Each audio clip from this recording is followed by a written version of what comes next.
The United Nations draws up a list of countries ranked by per capita gross domestic product. India is ranked 150. Our per capita GDP is $1,586 per year. This means that the average Indian produces goods and services worth rupees 8,800 per month. Countries below India in the ranking include Yemen, Pakistan, Kenya, Bangladesh, Zimbabwe, Nepal, Afghanistan, and Congo. Somalia is at the bottom. Right on top are the small European states, Monaco, Liechtenstein, and Luxembourg, where the wealthy live. Singapore and the United States are better representatives of high-income nations. South Korea is catching up with Japan, while Germany and the United Kingdom are quite close together. These figures are a good indicator, but they are not the only one we must consult. Median income, meaning the income of someone in the middle of the list rather than the overall average, is higher in Pakistan than in India. This means that the income of Pakistanis, even though lower than that of Indians, is better distributed and it is economically less unequal than India. It will interest many readers to know that countries like Zambia, Vietnam, Sudan, and Bhutan are ahead of India. Sri Lanka has a per capita GDP more than double of India's. This will not be surprising to those who have visited the country and seen how much more prosperous its people are than Indians. The size of the nation, the source of its income, and many other such things need to be considered when we make such comparisons. But looking at these data will give us a good idea about where we stand. And perhaps we can also then consider what we need to do to make India a developed country. The World Bank has now decided to not use the term developing country and will instead classify nations by per capita GDP. India is a low middle income country. Most of the European nations are high income, and so far as I know, the lowest is Serbia, which has a per capita GDP of $6,000.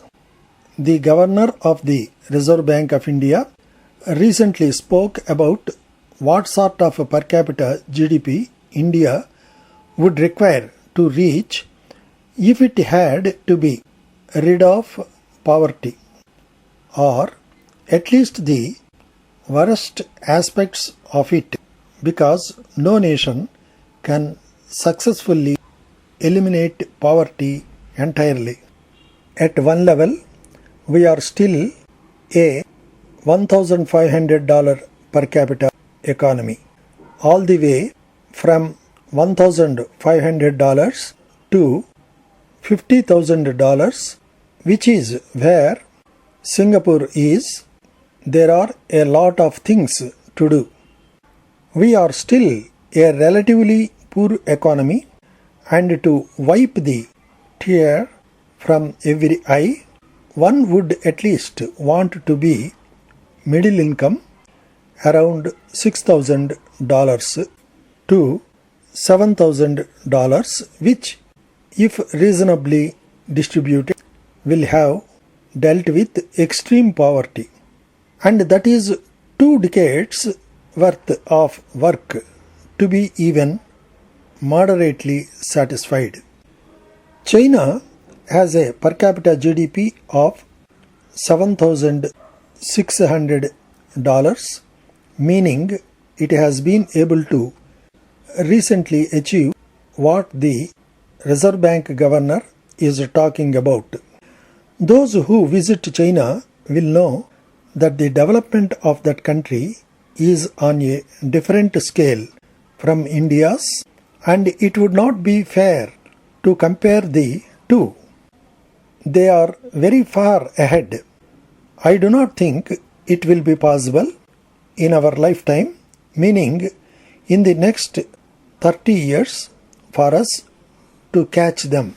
So, what will be required for India to make the 4 times jump from $1,500 to $6,000?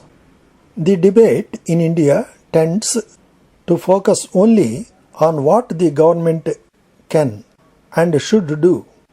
The thinking is that if we need to have more and better laws through economic reforms like a unified goods and services tax, and secondly, we need good governance, meaning a non-corrupt and efficient administration. Assuming that this second thing is possible in a country where corruption and inefficiency are a product and part of culture, I would still add that these 2 things are not enough. They are not even the major part of what is required. Those who travel to those countries which have achieved high income status will have observed that their societies function in a different way than in India. The respect for the individual, the attention they pay to not offending the stranger, the harmony in their societies is something missing in ours, even in our best cities. Reform of society, much more than reform of government, is what has made nations rich and made their per capita GDP high.